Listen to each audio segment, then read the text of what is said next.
everyone, welcome back. I hope you had a great weekend and got to do something that you love. We're going to talk more this week about inequalities. Last week he used these two symbols to compare numbers, and this week we're going to include this symbol and this symbol, and we're going to write inequalities. Inequalities are a lot like equations. They have solutions, they have variables, a symbol and a number. Unlike equations where there is only one solution, inequalities have many solutions, if not an infinite number of solutions, which is kind of hard to wrap your brain around, an infinite number that would make the equation or the inequality true. But we'll talk about that. Here we have some words that represent that symbol less than, okay? Now we're going to include this symbol in the less than, but in this case it's got the additional line, which means less than or equal to. So we'll get to that down here. All right, so words that mean less than, you'll look for words that say at most, which can be tricky because the word most makes you think of more. But that at that I've underlined means there's a limit. So at most, whatever number you're comparing, the at most would be everything else below that. So for example, I can host at most 10 people in my house.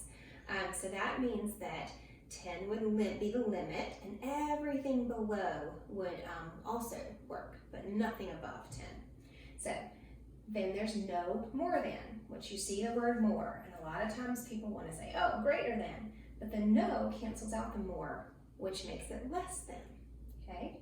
So no more than 10 people can be in a group, okay? So that means that 9 people could, 10 people could, anything below 10, but nothing above 10. Fewer than would also work for less than, okay? So here we have the inequality. X is less than -1. Here is the graph that represents that. So notice that X can be anything less than -1. It can't be -1, it can be anything less than that. So that's why the circle is open, because -1 is not less than -1. Okay, so it doesn't work. So you have to leave it open to indicate that it can't be -1, it can just be everything below -1, okay? Then we've got the same inequality with the addition of the line. So that means X is less than or equal to -1.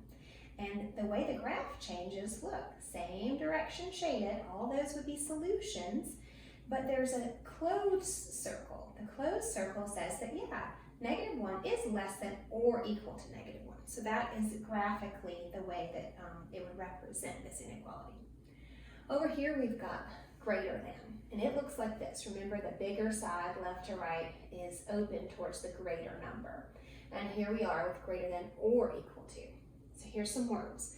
At least. Again, you see the word least, and you think, should be less than. But it's not. You've got that limiting word, at. At least.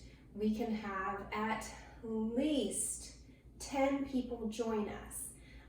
So that means that nothing lower than 10 could join us. We need at least 10 people here. So 9 would not be at least 10. So that would mean that we'd have to have 10 or above. 11 would work, 12, anything above 10. No less than. So you see the less than, but that no negates the less than and makes it greater, makes it more than. So here's the inequality and the graphs that represent each inequality, just like over here. Notice the only thing different is the symbol. X is greater than -1. Notice the direction of the shading. Greater than would be to the right. Down here, greater than, again shaded to the right, where our circle is closed in because it's also equal to -1, okay? You're gonna hear the word solution this week. That's gonna come up. Now, solutions are numbers that make the inequality true. And unlike equations where there's one number that can make the equation true with the equal sign, an inequality can have multiple solutions. So let's check. we're going to use the solution -2, and we're going to put it here and see if it makes this, put it in place of x. -2 is greater than -1. Let's see. -2 would be right here. Is it greater than -1? No. So it's not a solution to this inequality. Let's put it over here. In place of x, I'm putting in the number in place of x. -2 is less than -1. -2 is in the shaded area, which means that it's true. This is a solution to this inequality. So you're going to practice that skill this week. You're going to practice to see which numbers are solutions to inequalities. And again, inequalities can have many, if not an infinite number of solutions. So we could try -1. Is -1 less than -1? It's open circle. Nope. Is -1 less than or equal to -1? Closed circle. Yeah, because of the equal to, this is a solution to this inequality. So just keep practicing with this skill and it'll get easier and easier. I know you can do it. Let me know if you have any questions.